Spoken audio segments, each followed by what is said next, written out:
एक समय की बात है जब गर्मियों का मौसम था और बच्चों का स्कूल में आखिरी दिन था। आखिर हमारे स्कूल की 2 महीने की छुट्टियां पड़ ही गयी। सच में मजा ही आ गया।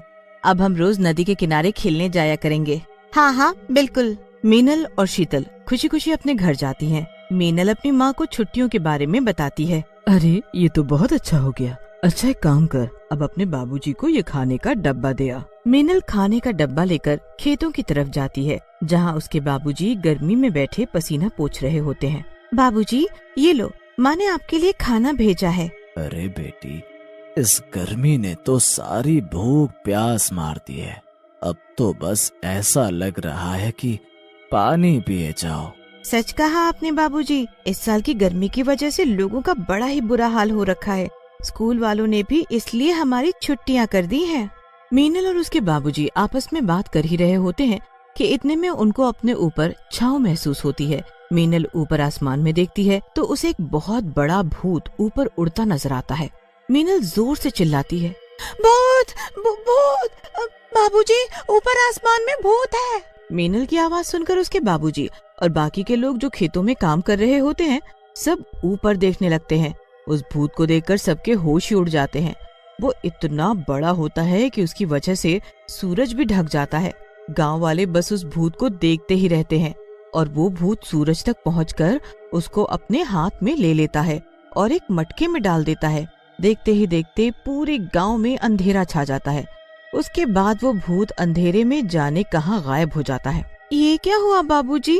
अरे भाई लोगों, ये कौन भूत था जो सूरज ही चुरा ले गया? अरे भाई कुछ समझ नहीं आ रहा। इतना गर्म सूरज कोई छू भी नहीं सकता और वो तो इसे अपने साथ ही ले गया। वैसे तो इतनी धूप से हमारा जीना हराम हो रखा था, तो अच्छा ही हुआ। अरे काका, सूरज बस गर्मी देने के लिए नहीं होता। अगर सूरज नहीं हुआ तो आपकी फसल सब बर्बाद हो जाएगी और फसल ही नहीं पूरी दुनिया ही खत्म हो जाएगी। सूरज से जो ऊर्जा आती है वो हमारे जीवन के लिए बहुत जरूरी है। मेरी बेटी बहुत होशियार है। ये जो बोल रही है ना, सही बोल रही है। अरे भैया, तो अब हम क्या करें? इस भूत को कहाँ ढूंढें? आखिर ये सूरज लेकर कहाँ चला गया और आखिर इसने सूरज को चुराया ही क्यों? वो तो हमें नहीं पता, पर हमें जल्द ही उस भूत को ढूंढना होगा और सूरज को वापस उसकी जगह रखना होगा। पूरे गांव में शोर मच जाता है कि भूत ने सूरज की चोरी कर ली। एक दिन तो लोग बिना सूरज के निकाल देते हैं, पर अब उनकी परेशानियां शुरू हो जाती हैं। किसी को पता ही नहीं चलता कि सुबह कब हो गई। लोग अंदाजे से काम के लिए निकल पड़ते हैं, पर अंधेरे की वजह से वो खेतों में काम ही नहीं कर पा रहे होते, जो दिन में सूरज की वजह से होती है। धीरे धीरे फसल भी सूखना शुरू हो जाती है। सब कुछ बर्बाद होने लगता है, पर उस भूत को कोई ढूंढ नहीं पा रहा होता। एक दिन मीनल और शीतल दोनों कुएं से पानी भरने जा रहे होते हैं। रास्ते में वो दोनों उसी भूत की बातें कर रहे होते हैं। क्या सच में तूने उस भूत को देखा था? अरे हाँ, सच में मैंने उसे देखा था, बल्कि मैंने ही उसे सबसे पहले देखा था। वो इतना बड़ा और डरावना था कि तुझे क्या बताऊं। और बस उसने सूरज को हाथ में यूं लिया और एक मटके में बंद करके जाने कहाँ गायब हो गया। मैं तो उस वक्त स्कूल से आकर सो रही थी। अच्छा हुआ मैंने उस भूत को नहीं देखा। मुझे तो भूतों से बहुत ही डर लगता है। शीतल की बात सुनकर मीनल हंसने लगती है। पर तभी उसका ध्यान किसी बच्चे के रोने की आवाज पर जाता है। मीनल ध्यान से सुनती है तो आवाज बहुत दूर से आ रही होती है। शीतल, ये आवाज सुन रही हो? कोई बच्चा दूर कहीं रो रहा है, पर यहाँ तो बस खेत और जंगल है। चल जरा चलकर देखें। मैं नहीं जाऊंगी, मुझे बहुत डर लगता है। अरे चुपचाप चल मेरे साथ, बच्चा ही तो है। क्या हुआ? शीतल डरते हुए मीनल के साथ आगे बढ़ती है। धीरे धीरे वो जंगल की तरफ जाने लगते हैं। आवाज और तेज हो जाती है। अब दोनों सहेली और आगे बढ़ती हैं और उस आवाज के बिल्कुल करीब पहुंच जाती है। सामने बहुत बड़ी बड़ी झाड़ियां होती हैं। मीनल अपने दोनों हाथों से झाड़ियों को इधर उधर करती है तो सामने एक छोटा सा बच्चा लेटा रो रहा था। पर वो कोई मामूली बच्चा नहीं होता, बल्कि उस भूत का बच्चा होता है। उसकी शक्ल बिल्कुल उस भूत जैसी डरावनी होती है। शीतल और मीनल की तो ये सब देखकर बोलती ही बंद हो जाती है। वो उस बच्चे के पास जाने का सोचती हैं, पर तभी वहाँ सूरज चुराने वाला भूत आ जाता है। क्या हुआ मेरे बच्चे, रो क्यों रहा है? मैं तो बस यहीं था, तू फिक्र मत कर। मैं तुझे छोड़कर कहीं नहीं जाऊंगा। मुझे पता है तुझे भूख लगी है, इसलिए तू रो रहा है। मैं अभी तुझे सूरज की रोशनी खिलाता हूँ। सूरज की रोशनी। चुप हो जा, उसको हमारी आवाज आ गई तो वो हमको मार डालेगा। भूत अंदर झोपड़ी में जाकर मटका लेकर आता है और उस बच्चे के पास आकर बैठ जाता है। फिर वो उस मटके के ऊपर से ढक्कन हटाता है। ढक्कन हटाते ही आसपास बहुत तेज रोशनी हो जाती है। मीनल और शीतल समझ जाते हैं कि वो वही मटका है जिसमें सूरज है।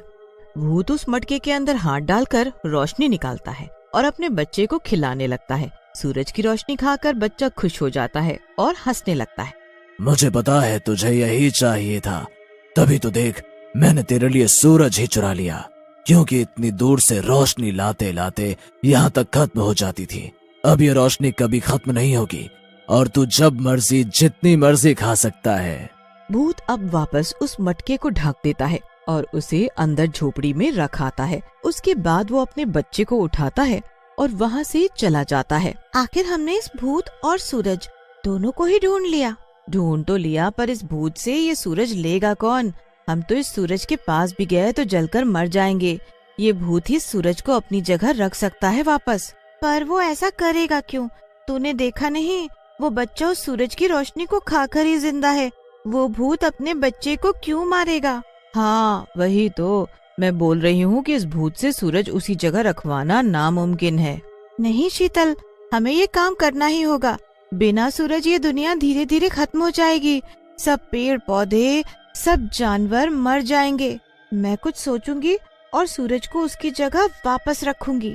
मीनल और शीतल वापस घर आ जाती हैं। मीनल पूरी रात इसी बारे में सोचती रहती है कि आखिर वो ऐसा क्या करे कि भूत सूरज को उसकी जगह रखने को तैयार हो जाए। मीनल को कुछ समझ नहीं आता। फिर अगले दिन वो अपना स्कूल का साइंस का चैप्टर पढ़ रही होती है। उसमें उसे पता चलता है कि लेंस का इस्तेमाल हम कैसे और किस लिए कर सकते हैं। मीनल को अब कुछ आइडिया आता है। वो जल्दी से लेंस लेती है और शीतल के पास जाती है। चल जल्दी उस भूत के पास, मुझे इस समस्या का हल मिल गया है। अरे तू पागल वागल हो गई है क्या? अरे यार तू चल ना, कुछ नहीं होगा। मीनल शीतल को जबरदस्ती अपने साथ ले जाती है। वो उसी जगह पहुंचते हैं जहां भूत और उसका बच्चा होता है। मीनल उस भूत के पास जाने से बहुत डरी हुई होती है, पर कैसे भी हिम्मत करके वो आगे बढ़ती है। भूत मीनल को देखकर गुस्से में लाल हो जाता है। ए लड़की, यहाँ क्या कर रही है? मरने आई है मेरे हाथों? नहीं भूत जी, मैं आपसे कुछ कहने आई हूँ। वो सूरज जो आपने चुराया है मुझे पता है, और आप उसकी रोशनी अपने बच्चे को खिलाते हो वो भी मैंने देखा। सूरज की रोशनी से आपका बच्चा तो जीता रहेगा, पर हमारी जिंदगी खत्म हो जाएगी। मैं बस ये लेंस आपको दिखाने लाई हूँ।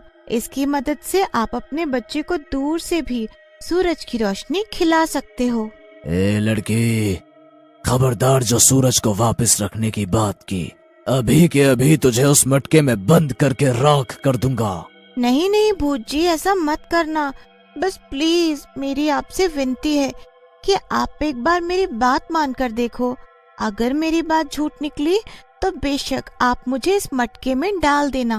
भूत मीनल को घूरता है और गुस्से से उसके पास आता है। पीछे छुपकर खड़ी शीतल सब देख रही होती है। भूत मीनल के एकदम पास आ जाता है। मीनल को अब लगने लगता है कि भूत उसे मार ही डालेगा, पर वो उसके हाथ से लेंस छीन लेता है। वो उसे अलट पलट कर देखता है। ये क्या छोटी सी बेकार की चीज दिखाकर तू मुझे पागल बना रही है? नहीं नहीं भूत जी, आपको यकीन नहीं तो आप मुझे यहीं रस्सी से बांध कर चले जाओ। मैं अगर छूटी हुई तो मुझे मार डालना। भूत को अब मीनल की बात सच्ची लगने लगती है। कहीं न कहीं भूत को भी पता होता है कि वो सूरज को हमेशा एक मटके में बंद नहीं रख सकता। वो मीनल की बात को मानता है और मटका लेकर आसमान में उड़ जाता है। ऊपर जाकर वो मटके से सूरज को निकालता है और उसे उसकी जगह रख देता है। पूरे गांव में अचानक से दिन निकल आता है। लोग घरों के बाहर आकर खुशी से झूम उठते हैं। पूरे गांव में खुशहाली छा जाती है। और इधर भूत मीनल के पास वापस आता है। इसे लेंस कहते हैं। इसे बस ऐसे अपने बच्चे के मुंह के पास रखना कि सूरज की रोशनी सीधा इस लेंस के ऊपर पड़े। देखो मैं दिखाती हूँ। मीनल उस भूत को ऐसा करके दिखाती है। कुछ ही देर में सूरज की रोशनी लेंस पर पड़कर सीधा भूत के बच्चे के मुंह में जाती है। बच्चा बड़े मजे से रोशनी खाने लगता है और भूत ये देखकर एकदम हैरान रह जाता है। ये तो तूने कमाल कर दिया लड़की, चल अब तू जा यहाँ से।